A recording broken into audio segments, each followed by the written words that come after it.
Now I'll clear this and I want to show you something else. I already showed how you can loop through an array with a for loop earlier when I was talking about loops. Now on this array object, I can also use another method. I'll access my array here, so this array variable, and then I can call the forEach method on it. Now this method takes an argument, and this argument might look confusing right now, but I'll come back to this kind of function, what it will be, later. So I pass a function here, but this function has no name.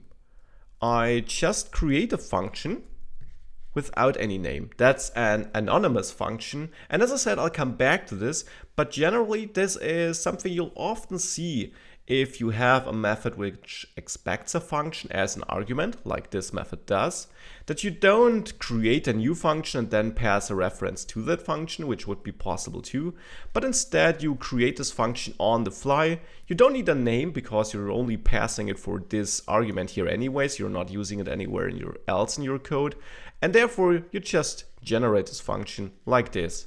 Now this function takes an argument, I'll name it element, and the name is purely up to you, because this forEach function expects an argument of type function, which in turn also takes an argument, and the name, as I just said, is up to you.